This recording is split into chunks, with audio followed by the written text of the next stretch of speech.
আলাইকুম বন্ধুরা, পপিস রেসিপির পক্ষ থেকে জানাচ্ছি আপনাদের সকলকে আন্তরিক শুভেচ্ছা। আশা করছি আপনারা সকলে ভালো আছেন। আমি আমার পরিবারের সকলকে নিয়ে অনেক ভালো আছি, আলহামদুলিল্লাহ। বন্ধুরা, বরাবরের মতো আজকে আরেকটা রেসিপি নিয়ে হাজির হয়ে গেলাম। হ্যাঁ বন্ধুরা, আজকে আমি নারায়ণগঞ্জের ঐতিহ্যবাহী খুদের বউয়া রান্না করব। এটাকে খুদের বউয়া বলতে পারেন, খুদের ভাতও বলতে পারেন, বউয়া ভাতও বলতে পারেন, যে যে নামে পরিচিত, অনেক অনেক নামে পরিচিত এই রেসিপিটা। আজকে আমি এটাই আপনাদের সাথে শেয়ার করব। কিভাবে রান্না করে মূল প্রসেসিংটা চলুন দেখে নেওয়া যাক। এখানে আমি বড় একটা পাতিল নিয়ে নিয়েছি, এটা আমি পর্যাপ্ত পরিমাণে রান্না করার তেল দিয়ে দিয়েছি। এখন এটা আমি দিয়ে দেবো বন্ধুরা কিছুটা, দেখুন এখানে কিছুটা তেজপাতা, আর এখানে আমি নিয়ে নিয়েছি বন্ধুরা আদা কুচি, রসুন কুচি। দেখুন আদাটাকে মিহি কুচি করে নিয়েছি, রসুনটাকেও মিহি কুচি করে নিয়েছি।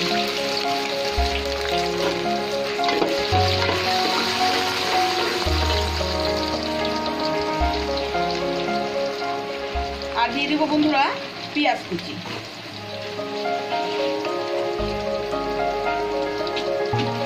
এখন পেঁয়াজটা, আদাটা সবকিছু একটু ভালো করে ভেজে নেব, একটু লাল লাল করে ভেজে নেব। তারপরে একটু লাল লাল করে ভেজে নিচ্ছি।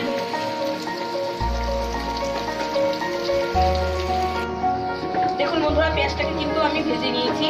এই পর্যায়ে এরকম করে একটু ভেজে নেবেন, তা না হলে কিন্তু আদা রসুনের কাঁচা কাঁচা ভাবটা ভালো লাগবে না খুদের বউয়াতে। দেখুন আমি একটু ভেজে নিলাম। এখন এতে আমি দিয়ে দেবো পানি। বন্ধুরা, পানিটা আমি মাপ করে দিয়ে দিচ্ছি।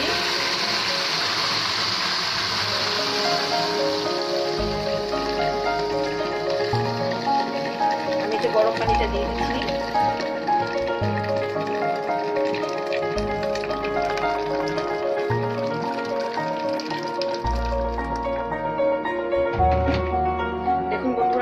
আমি পানিটা দিয়ে দিলাম। এখন আমি দিয়ে দেবো বন্ধুরা পরিমাণ মতো লবণ। বন্ধুরা, এই খুদের ভাতটা কিন্তু সাদা সাদা হয়, কিন্তু খেতে কিন্তু দারুণ লাগে। আদা আর রসুনের যে ফ্লেভারটা খুব অসাধারণ। আপনারা যারা যারা খেয়েছেন তারা কিন্তু অবশ্যই জানেন এই খুদের ভাতের স্বাদটা। দেখুন আমি পানিটা বলক আসা পর্যন্ত কিছুক্ষণ অপেক্ষা করব।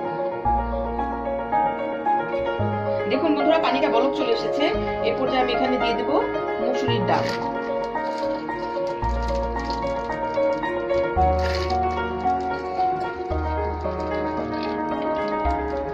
আমি এখানে বেশি পরিমাণে মসুরি ডাল দিয়ে দিলাম।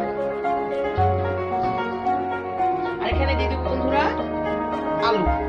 বন্ধুরা দেখুন আলুগুলো আমি এই সাইজ করে কেটে নিয়েছি। যেহেতু নতুন আলু, একটু মোটা মোটা করে কেটে নেবেন, তা না হলে কিন্তু ভর্তা হয়ে যাবে। আমি ডালটা আর আলুটাকে প্রথমে একটু বলক দিয়ে নেব, কেননা যেহেতু খুদ দিয়ে খুদের বউয়া রান্না করব। ডালটা আলুটা একটু সিদ্ধ না করে নিলে পরে ডালটা আলুটা সিদ্ধ হবে না। চালটা সিদ্ধ হয়ে যাবে, ডালটা সিদ্ধ হবে না, আলুটা সিদ্ধ। দেখুন এখন ডালটা আলুটাকে আমি অল্প কিছুক্ষণ একটু রান্না করে নেব।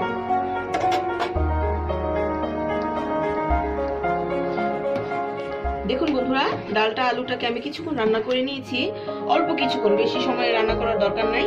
এই দেখুন ডালটা কিন্তু এখানে একটু একটু সিদ্ধ হয়েছে। এই পর্যায়ে আমি এখন যে খুদটা দিয়ে দেবো।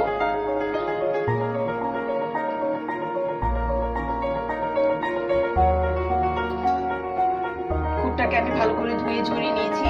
দেখুন বন্ধুরা, আমি এখানে পোলাওয়ের চাউলের খুদ নিয়েছি। আপনারা চাইলে ভাতের চাউলের খুদটা দিয়েও রান্না করতে পারেন।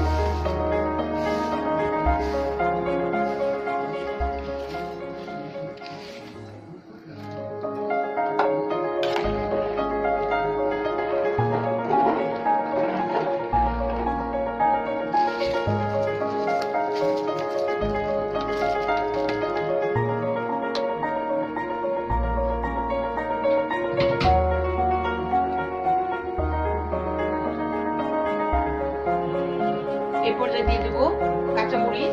কাঁচামরিচটাকে আমি মাঝখান দিয়ে ফালি করে নিয়েছি। এখন ভালো করে আলু মসুরির ডালের সাথে মিশিয়ে নিচ্ছি। দেখুন আমি এই পর্যায়ে আরো একটা কাজ করে নেব, আপনাদেরকে দেখিয়ে দিচ্ছি। দেখুন এখানে আমি কিছুটা শুকনো মরিচ নিয়েছি। শুকনো মরিচটাকে আমি তেলে ভেজে নিয়েছি। এখন এই শুকনো মরিচটাতে বন্ধুরা অল্প একটু লবণ দিয়ে আমি ভেঙে নেব। এই ভাঙা মরিচটা এই খুদের ভাতে দিলে খেতে খুব টেস্টি হয়। আমি তাহলে এটাকে ডলে নিচ্ছি বন্ধুরা, ডলে ভেঙে নিচ্ছি। দেখুন ভালো করে ভেঙে নিতে হবে।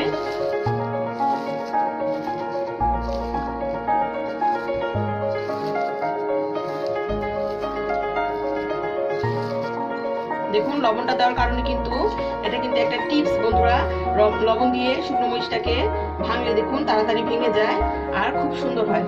এখন আমি এই মরিচের চিলি ফ্লেক্সটা যেটা আমি করে নিলাম সেটা দিয়ে দেব, দিয়ে আমি ভালো করে চাউলের সাথে মিশিয়ে দেব।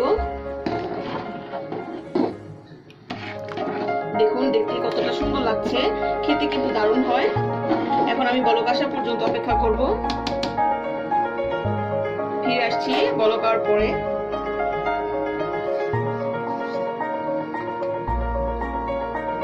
দেখুন বন্ধুরা বলক আসার পরে পানিটা কিন্তু শুকিয়ে গেছে, প্রায় মাখো মাখো একটা পানি আছে। এই পর্যায়ে আমি বন্ধুরা এই খুদের বড়াটাকে দমে দিয়ে দেবো বন্ধুরা। চুলাটাকে কমিয়ে দম করে আমি খুদগুলিকে সিদ্ধ করে নেব। তাহলে আমি দম করে রান্নাটা কমপ্লিট করে নিচ্ছি।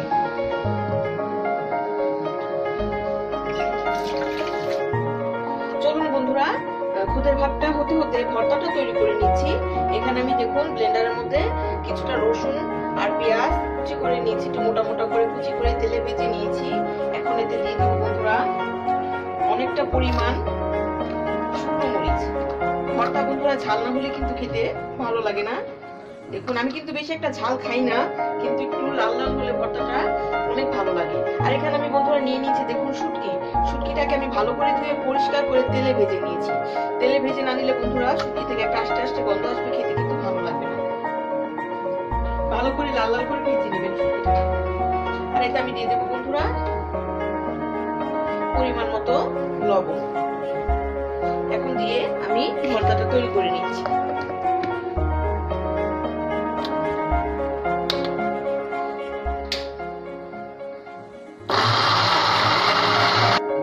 দেখুন বন্ধুরা ভর্তাটা তৈরি করে নিয়েছি। দেখুন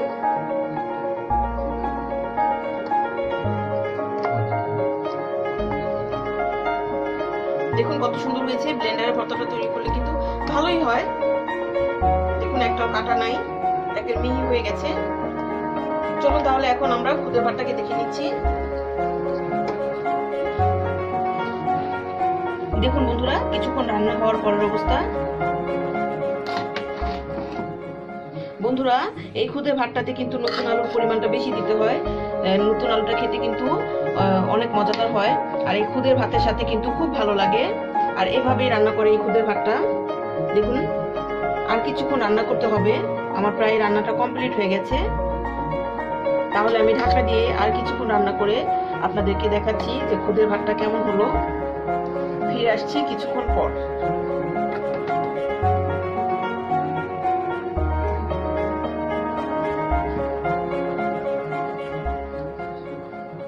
দেখুন বন্ধুরা ফিরে এলাম 5 মিনিট পরে। রান্নাটা আমার প্রায় কমপ্লিট হয়ে গেছে। এখন এতে আমি দিয়ে দেবো বন্ধুরা ফ্রেশ ধনিয়া পাতা কুচি। ধনিয়া পাতা কুচিটা কিন্তু অবশ্যই দিতে হবে।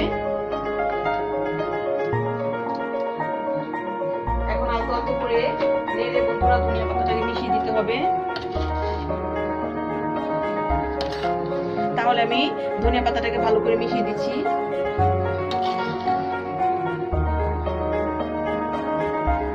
দেখুন বন্ধুরা ধনিয়া পাতা কুচিটাকে কিন্তু আমি মিশিয়ে দিয়েছি। আমার রান্নাটা প্রায় কমপ্লিট হয়ে গেছে। দেখুন যে সুন্দর গ্রান বের হচ্ছে বন্ধুরা, আপনাদেরকে ভাষায় বোঝাতে পারবো না। রসুন তারপর আদা এগুলি ভাজা একটা যে সুন্দর ফ্লেভার, আর সাথে আছে বন্ধুরা ধনিয়া পাতা। অসাধারণ অসাধারণ, আমি ভাষায় প্রকাশ করতে পারবো না। যারা তৈরি করে খাবেন বা যারা খেয়েছেন এই রেসিপিটা তারাই এর স্বাদটা বলতে পারবেন। আমার রান্নাটা কমপ্লিট হয়ে গেছে, তাহলে আপনাদেরকে পরিবেশন করে দেখাচ্ছি আজকে আমার বোবা ভাতটা কেমন হয়েছে। তাহলে পরিবেশন করে দেখাচ্ছি। দেখুন বন্ধুরা খুদের ভাতটা আমার কমপ্লিট হয়ে গেছে, আমি পরিবেশন করে নিচ্ছি।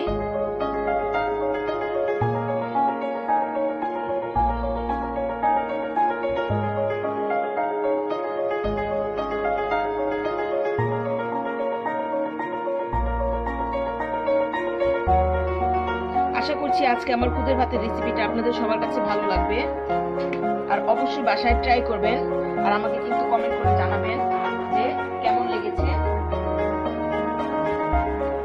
আমি এখানে মাংস ভুনা করে নিয়েছি, মুরগির মাংস।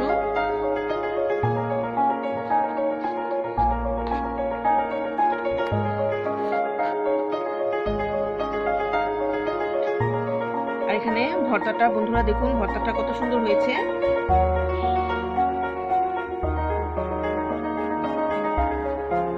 দিয়ে দিলাম শুটকির ভর্তাটা, আর সাথে আছে বন্ধুরা লেবু।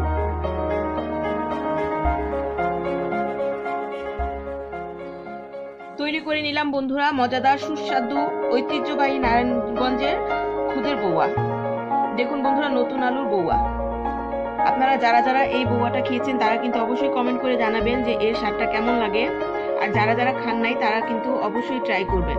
আমি আশা করছি তারা অবশ্যই বাসায় ট্রাই করবেন আর আমাকে কমেন্ট করে জানাবেন। আপনাদের সুন্দর সুন্দর কমেন্ট করতে আমার কাছে অনেক ভালো লাগে, নতুন নতুন ভিডিও তৈরি করার আগ্রহ বাড়িয়ে দেয়। আজ তাহলে এখানেই শেষ করছি। দূর দূরান্ত থেকে কাছে বা পাশে যে যেখান থেকেই দেখছেন, আশা করছি ভিডিওটা লাইক দিয়ে দেখবেন, আর ভালো লাগলে চ্যানেলটা অবশ্যই সাবস্ক্রাইব করবেন। পাশে থাকা বেল বাটনটা অল ক্লিক করে রাখবেন যাতে আমি নতুন কোনো ভিডিও ছাড়ার সাথে সাথে সবার প্রথমে আপনার কাছে নোটিফিকেশনটা পৌঁছে দেয়। আজ তাহলে এখানেই শেষ। সবাই ভালো থাকবেন, সবাই সুস্থ থাকবেন, সবাই পপিস রেসিপির সাথে থাকবেন। আসসালামু আলাইকুম।